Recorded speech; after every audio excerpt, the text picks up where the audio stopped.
So just make sure you can see from here to there, because I'm going to use basically the whole board. And one of the homework problems out of our textbook, which is the Glencoe physics textbook, problem 42. So Frank is going to read that for us. An arrow was shot at 30 degrees above the horizontal. The velocity is 49 meters per second, and it hits the target. Okay, stop there for a sec. So if this is the horizontal flat ground, then Frank told us that it was a 30-degree angle of launch, and he also told us that it was traveling at a speed of 49 meters per second, I think he said, right? Yes. Okay, good. Now what are they looking for in this problem? What will the maximum height of the arrow be? Okay, so max height. Max height would be, with our variables, what letter are we talking about? DV. Yes. Thanks, Sue. You're so smart, Sue. So dV is what we're really looking for. What's the max height? And we only have one equation for dV. In our reference table, it's written as d equals VIT plus 1/2 GT squared. That's physics reference table. But we tweak it a little bit, and we realize because that's gravity, all of these things are also in vertical up and down directions. So we write it dV equals VIV, that's just the vertical initial velocity time gravity times squared. Okay. So if we're looking for the maximum height here, and we go to plug in, we got a few problems. First of all, do we know the initial velocity? Well, is that it? No. This is the overall velocity. This is the total velocity. And what this one's asking for is just the vertical part. So I'm going to do a little side problem here. And I'm going to break this into a triangle where the right triangle, this is a horizontal velocity and this is a vertical velocity. And I want that one because this one is what's going to go right in there. So using my mathematics of right triangles, this would be opposite over hypotenuse, or what law? Sine. Good. A bunch of people got that. So opposite over hypotenuse is the sine. Sine of 30 degrees is the one I'm looking for, over 49. In the end, when we find the vertical velocity, it turns out to be, I don't know, can't find it in my notes. So, 24.5. And as I checked your homework, I saw that on a bunch of you as I walked around. You had that number, so that's good. So we go ahead and we plug this right in. Yeah, we're feeling good about this. I bet we're just going to plug in the rest of the numbers and be done, except we don't have the time. Two ways to do the time. Yesterday I showed you that you could actually use the dV equation and use it to find time, and Sue actually did that on her homework. I just saw it when I walked around, but there's another way to do it, and I think today we'll try the other way just so you can see two different ways to do something. The other way to find time is to say that acceleration is a change in velocity over time. Old equation. Make this gravity. Since that's gravity, this is a vertical direction now. So you say to yourself, okay, if I'm trying to find the time, let's rearrange this. So multiply both sides by t, and cancel over there, divide by the g.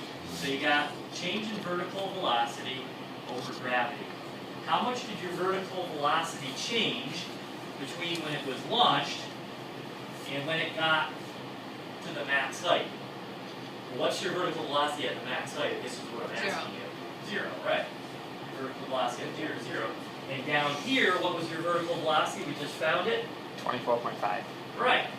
So it's final minus initial, so it's actually going to be a minus 24.5. And this is going to be a minus 9.81. And when we divide those out, we're going to get 2.5 seconds.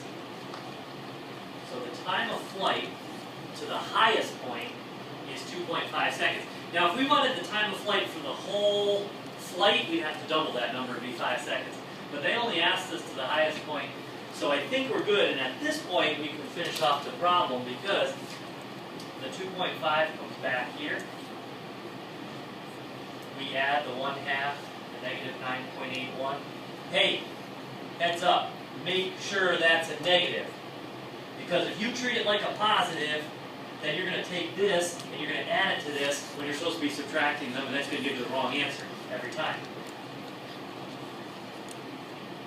So anyway, with the handy dandy calculator, you fire it up, you get something, 31. So the answer is it goes 31 meters high. But they also asked something else, didn't they? How far away is the target? How far? And when they're saying how far, what variable are they asking for? DH. DH this time. Distance horizontal. And we only have one equation for that, which is D equals V times T is a reference table equation. We put the H's to indicate we're going in the horizontal direction. But, once again, we got a problem. Because we don't know the VH yet. The VH was found over here, or could be found over here, but we haven't found it yet, using this original triangle. So when you have the adjacent and the hypotenuse of a triangle, what law is going to allow you to find this? Cosine. Cosine. Cosine. So we do the cosine of theta is the adjacent over the hypotenuse. The cosine of 30 degrees is the one I'm looking for over 49. So the horizontal velocity ends up being, I got 42. Look at it also. Well, I think I can finish off this problem, but I just have one more thing I got to be a little bit careful about. So I bring the 42 over, I plug it right in there, that's no problem. But what do I put in for time? Am I putting in 2.5 seconds, or am I putting in 5 seconds? 5 seconds. 5 seconds because you're looking for the whole distance, so the whole flight, so you got to double up the time, you got to make it 5 seconds. Well, that's nice. Now the So heater unit turned off. It's nice and quiet in here, so you'll hear better on the video. And when you multiply those, you get 210 meters. Okay? It's 12 o'clock. So you have found the distance vertical and the distance horizontal for problem 42. I'm going to erase that, and we're going to quickly move to one more problem.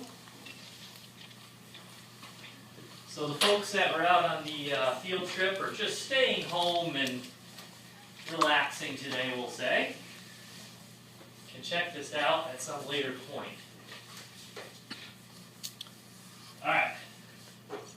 Frank, what do we got for 47? A dart player throws a dart horizontally at a speed of 12.4 meters per second. The dart hits the board in 0.32 meters below the height from which it was thrown. So it's going to drop off a distance of, what was that number you said, 0.32? Yes. Okay.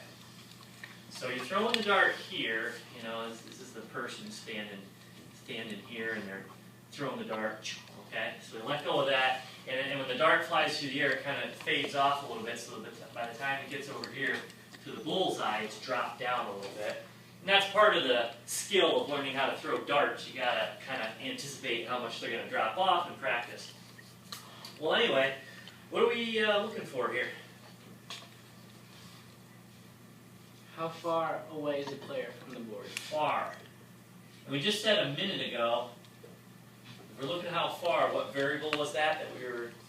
DH. Yeah, this is DH. How far is DH? And so, we only have one equation for that. It's the DH equals VH times T. I'm jumping right to the one where I added the H's. So, do we know how fast it's going in the horizontal direction according to our given information? Is it given to us what this is? Is this 12.4 the VH? Yes. Yes. Yes, because when it was released, it was completely going horizontal. It had a vertical velocity of absolutely nothing, but it had a horizontal velocity of 12.4. So you can put the 12.4 right in there. Well, then we still have to find time though. And just to contrast the last problem. So on the last problem, we said, okay, one of the ways you can do it is you can use acceleration as change in velocity over time. And I said you make that gravity and this is vertical. Can I use this to find time on this problem? Why not? Because it's vertical and we're finding horizontal. Yeah, and I don't have any vertical velocity in the beginning. I don't know what it's zero. So I can't do this. This is not going to work for us on this particular problem. Instead, we're going to have to go with the technique where we go dv is VIVT plus 1/2 GT squared. Now when I do this, there's another couple little assumptions or things you have to understand. So, what is your initial vertical velocity? It's key that you get this part right. Zero. You're a whispering zero Zero. in the crowd. That's right. This is 0 because right there when you let go of it, it wasn't going up and down, so now it goes away, and you're left with dv equals 1/2 GT squared. Now remember, you're trying to find the time here. That was the whole point of what we're doing. And I've recommended to a few students that they rearrange the equation right now because it'll help them be less likely to mess up the final plug-in on the calculator. So I'm going to times by 2, so 2 dVs. I'm going to divide by g, and I'm going to take the radical. Now I did that all in one step, which you wouldn't have to do, but eventually that's your rearranged equation. And now I'm just going to plug some numbers in. We got 2. The dV is how much it dropped, 0.32. And gravity is 9.81 meters per second squared, and it's a negative. Now if I plug it in on my calculator like this, what does my calculator tell me? Error. Error. You can't plug in a negative under a radical. And here's the one other little detail. Which direction is this 0.32? Down. Down. And since it's down, this distance is also a negative. The two negatives cancel out and you're fine, and you're going to get a positive time, and your calculator won't tell you error, and you'll get 0.26 seconds. I bring that back up because that was my whole goal here was to plug it in right there, 0.26. I multiply, and I find out that this dartboard is 3.2 meters away from the dartboard player. Which is that realistic? You stand 3 meters away from a dartboard? I don't really know. You can look that up. But for today, this has been physics.